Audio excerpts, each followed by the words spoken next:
दोस्तों, स्वागत है आप सबका फिर से एक न्यू वीडियो में। आज के इस वीडियो में हम एक्सप्लेन करेंगे वेरोनिका मूवी को, जो कि एक सच्ची घटना पर आधारित है। और यह पूरे वर्ल्ड का केवल एक ही केस था जिसमें कि डीमन के बारे में जिक्र किया गया था। तो चलिए बिना किसी देरी के इस कहानी को शुरू करते हैं। मूवी का मेन कैरेक्टर एक 15 साल की लड़की होती है जिसका नाम वेरोनिका होता है, जो ईयर 1991 में मैड्रिड नाम की एक सिटी में अपनी मदर और अपने छोटे बहन और भाइयों के साथ रहती थी। कुछ साल पहले ही उसके फादर की डेथ हो चुकी थी। तब घर को चलाने के लिए उसकी मदर दिन रात एक क्लब में काम करती थी और इन हालात की वजह से वेरोनिका को अपने छोटे बहन भाइयों का ख्याल रखना पड़ता था। 12 जून 1991 की मॉर्निंग में और आज के दिन सूरज ग्रहण भी लगने वाला था और बच्चों को टीचर के अंडर सोलर क्लिप्स के व्यू दिखाए जाने वाले थे। सूरज ग्रहण लगने से पहले टीचर्स बच्चों को क्लास में इसके बारे में जानकारी दे रहे होते हैं कि आखिर सूरज ग्रहण क्या होता है, और इसके बारे में इंफॉर्मेशन देते हुए टीचर्स ये भी बताते हैं कि पुराने जमाने में सूरज ग्रहण के वक्त लोग किसी को सैक्रिफाइस करते थे, यानी कि उसकी बलि देते थे। और यही नहीं, इस बात पर भी बहुत विश्वास किया जाता था कि कोई भी इंसान किसी भी मरे हुए शख्स की सोल को इस दुनिया में आसानी से बुला सकता है। इन सब बातों के दौरान क्लास में हमें दिखाया जाता है कि वेरोनिका को सूरज ग्रहण देखने में कोई इंटरेस्ट नहीं है, बल्कि इस वक्त वो अपनी फ्रेंड रोजा के साथ कुछ डेंजरस प्लान रेडी कर रही होती है। एक तरफ स्कूल के सभी बच्चे अपने टीचर्स के साथ छत पर सूरज ग्रहण देखने जा रहे होते हैं, जबकि दूसरी तरफ वेरोनिका अपनी फ्रेंड रोजा और डियाना के साथ स्कूल के बेसमेंट में जाती है, जहां पर वो किसी तरह का खतरनाक गेम खेलने वाली थी और वो एक ओजा बोर्ड के जरिए किसी की सोल से कांटेक्ट करना चाहती थी। डियाना, जिसके फ्रेंड की कुछ महीने पहले ही कार एक्सीडेंट में डेथ हो गई थी, वो उसकी सोल को बुलाना चाहती थी और वेरोनिका अपने फादर की सोल को बुलाना चाहती थी। और सबसे पहले वो लोग वेरोनिका के फादर की पिक्चर को ओजा बोर्ड के सामने रखते हैं और उनकी सोल से कांटेक्ट करने की कोशिश करते हैं। तीनों लड़कियां एक कप पर हाथ रखती हैं, जिस पर उन्हें फौरन रिस्पॉन्स मिलने लगता है। आत्माओं की रिप्लाई में वह कप खुद ब खुद मूव करना शुरू कर देता है और वह कप इतना गर्म हो जाता है कि रोजा और डियाना अपनी उंगलियां हटा लेती हैं। और इस गेम को वेरोनिका ही कंप्लीट कर रही थी और जैसे ही सूरज ग्रहण लगता है वह कप टूट जाता है। कप के टूटने की वजह से वेरोनिका की उंगलियों पर चोट लग जाती है, जिसमें से खून आता है और वह ओजा बोर्ड पर गिर जाता है। वेरोनिका, जो कि एक स्टैचू की तरह बिल्कुल चुपचाप बैठी होती है, और वो ओजा बोर्ड भी टूटकर 2 हिस्सों में बदल जाता है। और उसी वक्त बेसमेंट में अचानक से आग लग जाती है और बहुत सारी पैरानॉर्मल एक्टिविटी शुरू हो जाती है, जिस पर डियाना जोर जोर से चिल्लाना शुरू कर देती है। वेरोनिका जमीन पर लेटकर कुछ अजीबोगरीब बातें कह रही होती है और वो अचानक से शैतानी आवाज में चिल्लाकर बेहोश हो जाती है। फिर हमें दिखाया जाता है कि वेरोनिका अपने स्कूल के हॉस्पिटल के एक वार्ड में होती है और उसका चेकअप एक डॉक्टर कर रही होती है।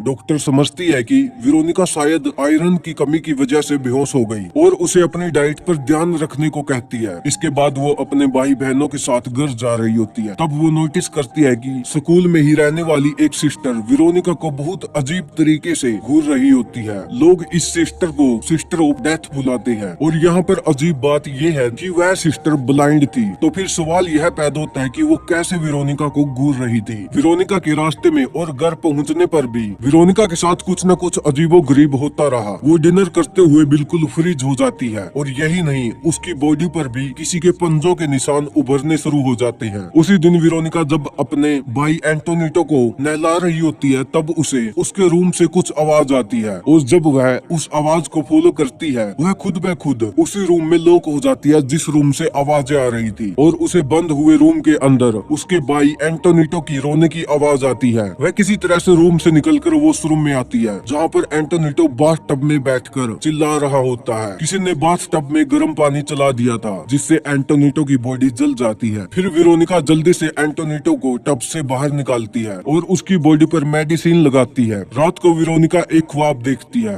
वो अपने फादर को देखती है, जिसमें उसका फादर उसे बुला रहा होता है और तभी काफी सारे शैतानी हाथ उसके बिस्तर में से उभरते हैं और वेरोनिका को खींचने लगते हैं। और वेरोनिका के फादर भी एक ब्लैक डेमन डेमन में बदल जाते हैं और वो उस पर अटैक करने के लिए आदेश दे देते हैं। इसके बाद वेरोनिका की नींद खुल जाती है और वो देखती है कि सब कुछ नॉर्मल है। अगले दिन जब वेरोनिका स्कूल जाती है तब उसकी फ्रेंड रोजा उसे काफी इग्नोर कर रही होती है। इन सब से तंग आकर वेरोनिका वापस स्कूल के बेसमेंट में जाती है, जहाँ पर उसे सिस्टर डेथ मिलती है। सिस्टर डेथ उसे बताती है कि वेरोनिका ने उन डेमन सोल से कांटेक्ट करके एक बहुत बड़ी गलती कर दी है और उसके ऐसा करने से उसके फादर की सोल तो इस दुनिया में नहीं आई बल्कि किसी शैतान की सोल आ गई और वो शैतान हर वक्त वेरोनिका के साथ होता है और इस वक्त भी वह वेरोनिका के साथ ही है। इन बातों के अलावा सिस्टर डेथ ये बात भी रिवील करती है कि जब उनकी आंखें ठीक थी तब उन्हें भी ये सब चीजें नजर आती थी, जिसकी वजह से तंग आकर उसने खुद ही अपनी आंखों को नुकसान पहुंचा लिया। लेकिन बाद में उसे पता चला कि इन चीजों को देखने के लिए इंसानी आंखों की जरूरत नहीं होती। जाने से पहले सिस्टर डेथ वेरोनिका को कहती है कि तुम्हें खुद ही अपने भाई और बहनों का ख्याल रखना होगा, उनकी प्रोटेक्शन करनी होगी।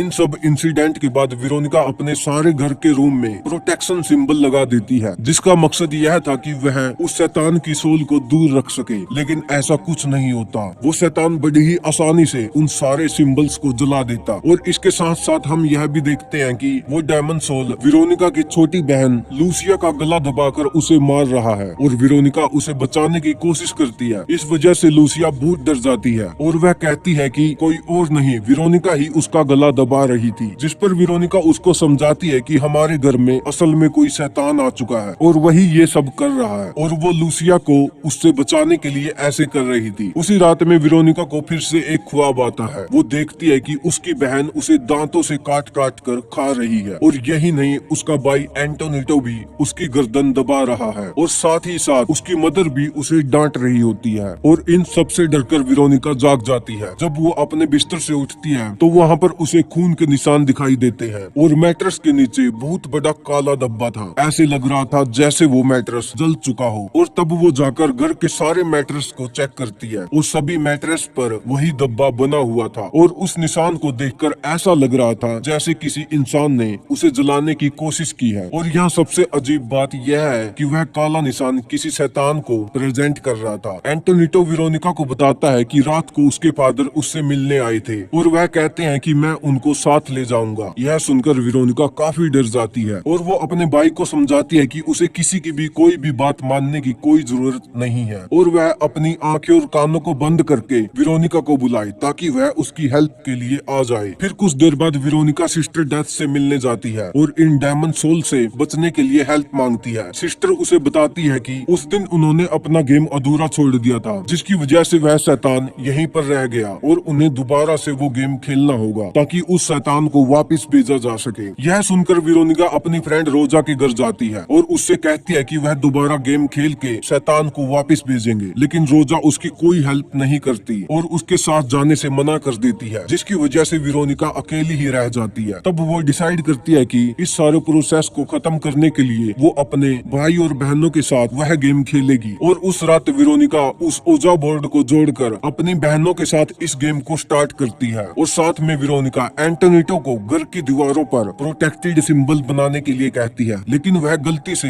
गलत सिंबल बना देता है। गेम शुरू करने के बाद वेरोनिका उस शैतान को यह दुनिया छोड़ जाने को कहती है, जिस पर वो शैतान मना कर देता है। वो बुक में देखकर कई तरीकों से शैतान को इस दुनिया से भगाने की कोशिश करती है, लेकिन वह शैतान अपनी फुल फॉर्म में उनके सामने आ जाता है और आते ही उन लोगों पर अटैक भी कर देता है। डरकर वेरोनिका पुलिस को फोन करती है और उसी दौरान वो शैतान एंटोनिटो को अपने साथ ले जाता है। वेरोनिका की सिस्टर लूसिया और इरेने इन सब से बचने के लिए घर से बाहर भाग जाती है, जबकि वेरोनिका एंटोनिटो को ढूंढने वापस अपने घर में जाती है। फिर उसे पता चलता है कि वो उसके रूम में बंद है और वो उससे बात करने की कोशिश करती है, लेकिन एंटोनिटो वही करता है जो वेरोनिका ने उसे करने के लिए कहा था। वह अपनी आंखें और कानों को बंद करके वेरोनिका को ही बुला रहा होता है। इसके बाद वेरोनिका को अपने अंदर कुछ अजीब सा फील होता है और असल में बात यह थी कि वो शैतान ना इस दुनिया में ना उसके घर में, बल्कि वो शैतान वेरोनिका के शरीर में था। और यहाँ पर सबसे बड़ा राज ये खुलता है कि बाथटब में एंटोनिटो को वेरोनिका ने ही जलाया था और जब वो अपने होश में वापस आई तब उसने उसे बचा लिया। और यही नहीं, अपनी सिस्टर लूसिया के गले को भी वही दबा रही थी और जब वो होश में आई तो उसने ये बंद कर दिया। इसके अलावा घर में जो कुछ भी हो रहा था उसके पीछे वेरोनिका ही थी और उस शैतान शैतान का मकसद पूरी तरह से वेरोनिका पर हावी होना था। और जब वेरोनिका को इस बात का पता चलता है और उसे रियलाइज होता है कि ये सब उसी ने किया है, तब वो एक टूटे हुए शीशे की मदद से अपने गले को काटने की कोशिश करती है, लेकिन वो शैतान उसे ऐसा करने से रोक लेता है। ये सब होने के दौरान पुलिस भी वहाँ पर पहुँच जाती है और जो वहाँ हो रहा था पुलिस उसे देखकर हैरान हो जाती है, क्योंकि वेरोनिका की आधी बॉडी हवा में उड़ रही थी और फिर वो बेहोश होकर जमीन पर गिर जाती है। पुलिस एंटोनियो और वेरोनिका दोनों को घर से बाहर लेकर आती है और वेरोनिका को एम्बुलेंस में लेकर जाते हैं। डिटेक्टिव आसपास की गिरी हुई चीजों को देखते हैं, फिर उनकी नजर वेरोनिका की एक फ्रेम की हुई पिक्चर पर पड़ती है जो अचानक से जल जाती है और तभी उन्हें इस बात की न्यूज मिलती है कि वेरोनिका अब इस दुनिया में नहीं रही, अब वह मर चुकी है। इसके बाद वह डिटेक्टिव इस केस को लेकर अपनी एक रिपोर्ट बनाता है जिसमें वह क्लियरली मेंशन करता है इन सब इंसिडेंट का रीजन कोई डेमन था जो हमारी दुनिया में किसी अधूरे शैतानी गेम की वजह से आया था। और हैरानी की बात तो यह है कि यह कोई पहला पुलिस केस था जिसमें किसी डेमन का जिक्र किया गया था। आपको यह मूवी कैसी लगी कमेंट करके जरूर बताइएगा और जाने से पहले वीडियो को लाइक कर देना एंड चैनल को सब्सक्राइब कर लेना। मिलते हैं जल्द ही नेक्स्ट वीडियो।